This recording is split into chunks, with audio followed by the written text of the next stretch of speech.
दोस्तों एक आश्चर्य की बात बताएं। टेनिस एल्बो टेनिस प्लेयर से ज्यादा हाउस वाइफ्स को होता है। आज हम इसी प्रॉब्लम के बारे में डिस्कस करने जा रहे हैं, इसके बचाव के उपाय और इसके ट्रीटमेंट यानी कि एक्सरसाइजेस के बारे में। तो आइए शुरू करते हैं।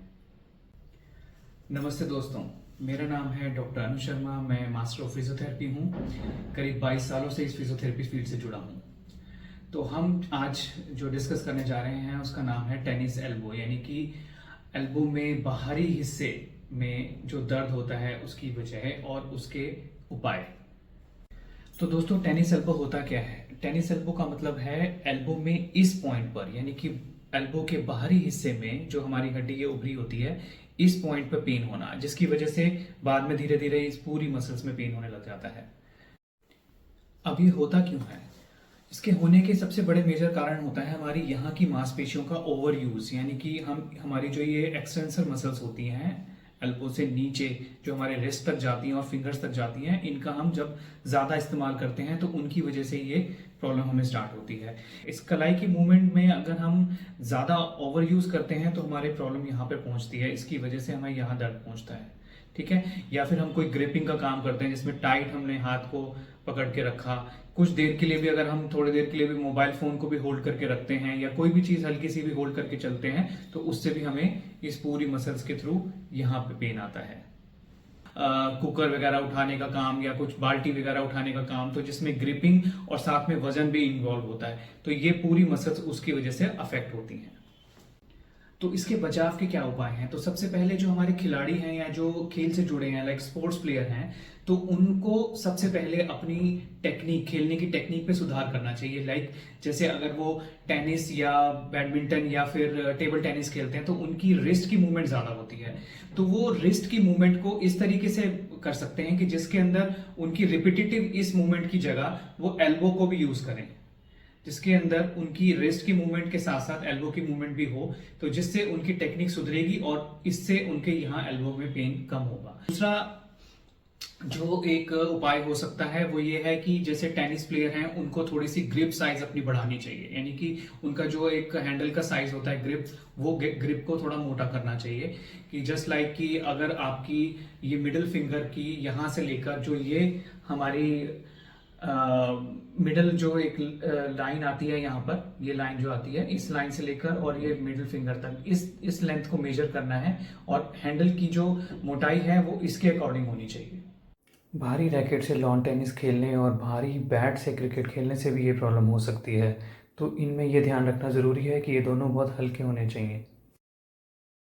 उसके अलावा जो हमें हाउस होल्ड जो लोग हैं जिनके लिए ये बचाव के उपाय हम सोचते हैं, उसमें पहला उपाय ये होता है कि हमें कोई भी सामान जो है वो इस तरीके से नहीं उठाना है ऊपर, उसको ऐसे उठाना है, लाइक इस पे कुछ रख के ऐसे उठाना है ऊपर। दूसरा, बार बार किसी भी चीज को पकड़ के रखने से बचें जिसमें कोई भी एक्टिविटी ऐसे हो सकती है, जैसे मैंने पहले बताया आपको कि लोग मोबाइल फोन हाथ में पकड़कर वॉक के लिए जाते हैं, तो वॉक करने के टाइम पर मोबाइल फोन लगातार आप पकड़ के रख रहे हैं विद ये टाइट ग्रिपिंग के साथ, और चाहे वजन ना भी हो उसके अंदर, लेकिन ये ग्रिपिंग के साथ अगर पकड़ के रख रहे हैं तो उसका भी पूरा असर इस पॉइंट पर आता है। तो ये चीज वो अवॉइड कर सकते हैं कि या किसी पॉकेट में या किसी बैग में रख लीजिए, या फिर अगर जरूरी है तो रिपीटेडली दोनों अलग अलग हाथों में उसको यूज कर सकते हैं। अब इनके अलावा जो कंप्यूटर पे ज्यादा काम करते हैं, जिनको लगातार कीबोर्ड पर या माउस पे काम करना पड़ता है, तो उनको ये चीज ध्यान रखनी है कि उनका पूरा जो एल्बो से लेकर रिस्ट तक इनका जो पूरा का पूरा सपोर्ट है वो पूरा टेबल पे रहना चाहिए। ठीक है। तो उससे इस पॉइंट पर जोर नहीं पड़ता। अगर वो सिर्फ एल्बो को या उससे सिर्फ रिस्ट को ऊपर रखेंगे, जैसे कि मैं आपको बताऊं तो ऐसे रखेंगे, तो उससे पूरा जोर हमारी एल्बो पे आता है, तो वो चीज हमें अवॉइड करनी है। और तीसरी बात कि कुछ प्रोफेशनल गेमर्स होते हैं, तो उन गेमर्स की लगातार हैबिट होती है कि वो इस तरीके से गेम खेलते हैं, तो जिसमें फिंगर्स थंब की लगातार मूवमेंट होती है, तो उनमें भी ये देखा गया है कि ये प्रॉब्लम होती है। तो उनको भी प्रॉपर सपोर्ट के साथ एक तरीका अपनाना चाहिए जिससे वो इस पॉइंट पर प्रेशर कम पड़े, जैसे कि कुछ नीचे सपोर्ट रहे, कुछ पिलो रख लें अपने दोनों हाथों के नीचे। तो आप जानते हैं कि इसमें हम क्या इलाज अपना घर पे ही कर सकते हैं। तो पहला इलाज है कि हम इसके अंदर आइस पैक लगाएंगे। आइस पैक बने बनाए भी मिलते हैं मार्केट से, नहीं तो आप घर पे भी आइस को क्रश करके किसी पॉलिथीन में डाल के उसको टॉवल में रैप करके लगा सकते हैं। तो उसको करीब दिन में 2 से 3 बार 10-10 मिनट के लिए लगाना है। तो उससे अंदर की माइल्ड से माइल्ड स्वेलिंग होगी वो रिड्यूस हो जाती है। दूसरा इलाज होता है इसका जो हमें ध्यान रखना चाहिए कि जब भी हमें कोई काम ऐसा करना ही पड़ता है जिससे हमारी एल्बो पे प्रेशर आए, उसके लिए हम एल्बो सपोर्ट यूज कर सकते हैं। तो एल्बो सपोर्ट कुछ इस तरीके का होता है, उसको इस तरीके से पहनकर हमें इसको जितनी अपनी आवश्यकता होती है उसी के हिसाब से टाइट कर सकते हैं। मतलब आवश्यकता का मतलब है कि जितना आपसे सहन हो, और काम करके देख सकते हैं कि हाँ अब आपको प्रेशर यहाँ तो नहीं आ रहा है, वो सारा प्रेशर यहाँ पे आ जाएगा। तो इसमें जो इस बैंड के अंदर एक यहाँ पर एक सपोर्ट, एक कुशन होता है, ठीक है, देखेंगे सपोर्ट है। तो ये सपोर्ट हमारा इस मसल के ऊपर आना चाहिए, यानी कि एल्बो से जस्ट नीचे यहाँ पर इस मसल के ऊपर आना चाहिए। तो इसको आप बांधकर अपना कोई भी काम कर सकते हैं जिसमें आपको मूवमेंट, रिस्ट की ग्रिपिंग की कोई करनी पड़ सकती है। अब तीसरा इलाज आता है कि इसमें एक्सरसाइजेस क्या क्या करनी होती है। तो एक्सरसाइज में सबसे पहले हमें स्ट्रेचिंग करनी होती है। स्ट्रेचिंग किन की? ये जो हमारी एक्सटेंशन मसल्स होती हैं जो यहाँ एल्बो से अटैच होती हैं और पूरी रिस्ट से होती हुई हमारी फिंगर्स तक जाती हैं। तो इन्हें हम स्ट्रेच करेंगे तो वो इस जगह पर भी मसल की टाइटनेस जो होगी वो रिड्यूस होगी। तो उसमें कैसे किया जाता है, वो इस तरीके से होता है। हाथ को बिल्कुल सामने रखेंगे इस तरीके से अपने शरीर के सामने, उसको ऐसे रखकर अपने दूसरे हाथ से उसको ऐसे पुश करेंगे अपनी तरफ। तो इसको पुश करके आपको होल्ड करना है कुछ सेकंड्स के लिए, लाइक 10 सेकंड के लिए आप होल्ड करिए और 10 सेकंड के बाद उसको रिलैक्स करिए। तो ऐसे इसको आपने 7 to 10 टाइम्स रिपीट करना है और उसको 3 सेट में करना है, यानी कि 10-10 के 3 सेट।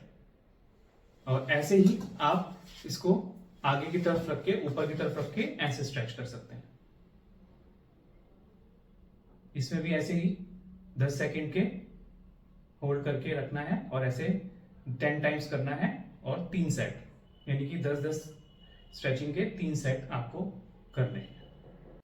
तो दोस्तों स्ट्रेचिंग का एक और तरीका मुझे मालूम चला है, उसको मैंने सोचा कि आप लोगों के साथ शेयर करना चाहिए। उसमें क्या करना होता है, आपको हाथ ऐसे सामने रखकर नीचे की तरफ अपना अंगूठे वाला हिस्सा हाथ का नीचे घुमाना है। इस तरीके से देखिएगा, ये बिल्कुल अपने सामने रखना है हाथ को, ऐसे रख के, और छोटी उंगली आपकी छत की तरफ रहेगी और अंगूठा आपका नीचे रहेगा, और दूसरे हाथ से उसको ऐसे पकड़ना है, ठीक है। और अब आपको दूसरे हाथ की तरफ इसको पुश करना है। जब आप ऐसे पुश करेंगे, यानी कि अपनी तरफ खींचेंगे, पुल करेंगे, सॉरी पुश नहीं पुल करेंगे, तो ये स्ट्रेच आएगा। तो ये स्ट्रेच पूरा इस हिस्से पे आएगा। इसको भी आप वही 10 सेकंड और 10 बार करके और ऐसे 3 सेट में कर सकते हैं। देखिए इसमें कोई कंपलसरी नहीं होता है कि इसको आपको 3 सेट में ही करना है या 10 सेकंड होल्ड ही करना है। अगर आपकी प्रॉब्लम कुछ ज्यादा है तो आप इसको कुछ सेकंड्स कम करके और 2 सेट या 1 सेट भी शुरुआत में कर सकते हैं, पर यही सोचिएगा कि इसको धीरे धीरे आपको कैसे बढ़ाना है। अब इसमें स्ट्रेचिंग का एक और तरीका होता है जो कुछ लोगों के लिए आसान हो सकता है, कुछ लोगों को थोड़ा मुश्किल लग सकता है। तो ये आप अपने हिसाब से देख सकते हैं। तो वो क्या है, आप सीधे खड़े होइए और अपने हाथ को जैसे हम नॉर्मली हाथ रखते हैं ऐसे सीधा ऐसे रखिए। इसमें अंगूठे वाला हिस्सा आगे की तरफ रहता है और उंगलियों वाला उंगली का छोटी उंगली का हिस्सा पीछे की तरफ रहता है। तो अब आपने इस कलाई को इस तरीके से घुमाना है कि आपकी छोटी उंगली की तरफ आपकी कलाई घूमेगी। अंगूठा आप अंदर की तरफ दबा लीजिए उंगलियों के अंदर और इसकी मुट्ठी बना लीजिए।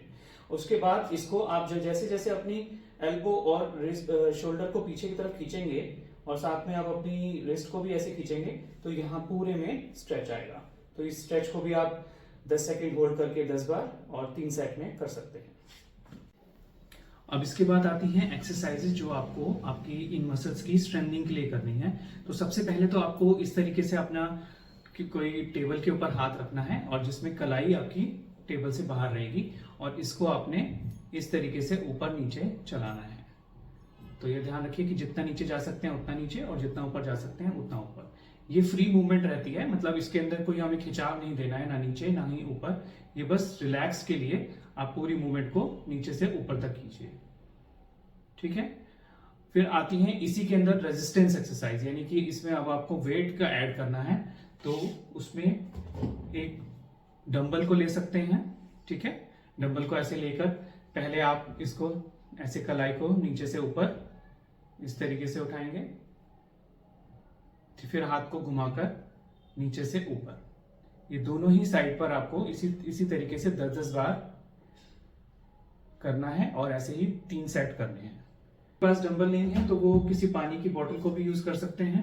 अभी मैंने छोटी पानी की बोतल रखी है, इसमें आप बड़ी बोतल को रख सकते हैं। आप 1/2 लीटर 1 लीटर की बोतल को भी यूज कर सकते हैं। तो इसके बाद आती हैं, क्योंकि मैंने आपको बताया कि ये हमारी मसल्स फिंगर्स तक जाती हैं, तो हमें फिंगर्स की जो ग्रिपिंग है उसको भी इंप्रूव करना चाहिए, सो दैट कि हमारी जो मसल्स हैं वो पूरी तरह स्ट्रांग हो, पूरी यहां से लेकर नीचे तक। तो उसके लिए क्या क्या हो सकता है, आप कोई इस तरीके की सॉफ्ट बॉल ले सकते हैं। बॉल को ऐसे प्रेस कीजिए, प्रेस करके कुछ देर होल्ड भी कर सकते हैं। ठीक है, इस एक्सरसाइज को आप 5 मिनट्स दिन में 3 बार कर सकते हैं। ठीक है, अगर किसी के पास बॉल नहीं है तो वो ऐसे इस टॉवल को भी एक रोल करके उसको इस तरीके से ऐसे ऐसे प्रेस कर सकते हैं। तो ये हो गई कुछ एक्सरसाइजेस जो ग्रिप की हैं। इसके अलावा अगर किसी के पास ग्रिपर होता है, ग्रिपर इस तरीके का स्प्रिंग वाला ग्रिपर हो सकता है जो पेशेंट्स के लिए मिलता है, और अदरवाइज और भी ग्रिपर आते हैं, जैसे जिम में जो लोग वर्कआउट करते हैं उन लोगों को पता होगा कि कैसे ग्रिपिंग यूज की जाती है, या जो स्पोर्ट्स प्लेयर्स हैं उनके लिए, तो वो उस ग्रिपर का भी यूज कर सकते हैं। उसमें इस तरीके से प्रेस करके होल्ड करेंगे, ऐसे होल्ड करेंगे और रिलैक्स करेंगे। वही 10 टाइम 10 रिपीटिशंस और 3 सेट्स में। तो दोस्तों, ग्रिपिंग की एक और एक्सरसाइज हो सकती है। इस तरीके का रबर बैंड सबके पास होता है। इस रबर बैंड को अपनी चारों उंगलियों यानी कि अंगूठा और बाकी चारों उंगलियों में इस तरीके से आप फंसा सकते हैं, और इसको आप ऐसे खोलेंगे, होल्ड करेंगे और छोड़ेंगे इस तरीके से। मतलब चारों को आपने खोलना है, जैसे अभी ये बिल्कुल जुड़ी हुई है, बंद है, तो इनको ऐसे फैलाना है, खोलना है और छोड़ना है। तो इस तरीके से इसको भी आप 10-10 सेकंड होल्ड करके 10 बार केयर कर सकते हैं, और 3 सेट में इसको भी कंप्लीट कर सकते हैं। इसके अलावा और एक जो इलाज हमें लगता है कि वो एक अच्छा साबित होता है, वो है मसाज करना। इस पार्ट के ऊपर मसाज करना, जो हमारा बिल्कुल सबसे ज्यादा दर्द वाला हिस्सा होता है ना, इसके ऊपर मसाज। तो आप कोई वैसलीन या फिर कोई भी ऑयल यूज करके यहाँ पर अप्लाई कर सकते हैं, और उसको इस तरीके से 2 फिंगर से, अपोजिट हैंड की 2 फिंगर से ऊपर से नीचे की तरफ आप ऐसे ऐसे इसको प्रेस करेंगे। ठीक है, इस तरीके से। और अगर आपकी पूरी मसल में पेन रहता है तो आप इसको धीरे धीरे धीरे धीरे पूरी मसल की तरफ इसको इस तरीके से मसाज करेंगे। ठीक है, और ऐसे ही इस पार्ट के ऊपर जहां पर सबसे ज्यादा पेन है वहां पर उसको ऐसे राउंड गोल गोल मसाज करेंगे। सब एक्सरसाइजेज और मसाज से आपको घर बैठे बैठे ही टेनिस एल्बो की प्रॉब्लम से काफी हद तक रिलीफ मिल सकता है। बाकी इसके अलावा अगर आपको पेन नहीं ठीक होता है या फिर आपको कोई ज्यादा प्रॉब्लम रहती है तो आप किसी भी नियरेस्ट फिजियोथेरेपी सेंटर पे आइए, आप हमारे सेंटर पे आइए। हम आपको इससे जुड़ी हुई आपकी पर्सनलाइज्ड, आपकी कस्टमाइज्ड एक्सरसाइज बनाकर आपको बताते हैं, आपको करवाते हैं। तो दोस्तों, कैसा लगा हमारा ये नया वीडियो आपको, आप हमें कमेंट बॉक्स में बता सकते हैं। और इस समस्या से जुड़े या फिर किसी अन्य समस्या से जुड़े क्वेश्चन हो तो आप हमें कमेंट बॉक्स में या फिर हमारे दिए गए व्हाट्सएप नंबर पर पूछ सकते हैं। हम पूरी कोशिश करेंगे कि उनके आसान से आसान जवाब आपको जल्दी से जल्दी वीडियो के माध्यम से या लिखित रूप में आप तक पहुंचाएं। तो दोस्तों, इस वीडियो को लाइक कीजिएगा, शेयर कीजिएगा उन लोगों तक जिनको ये प्रॉब्लम हो सकती है आपके हिसाब से या फिर हुई है कभी। इस वीडियो के माध्यम से वो अपनी दिनचर्या को, अपनी तकलीफ को ठीक कर सके। तो दोस्तों, मिलते हैं आपसे एक नई वीडियो में जल्दी ही, एक अन्य समस्या, अन्य प्रॉब्लम को सॉल्व करते हुए। धन्यवाद।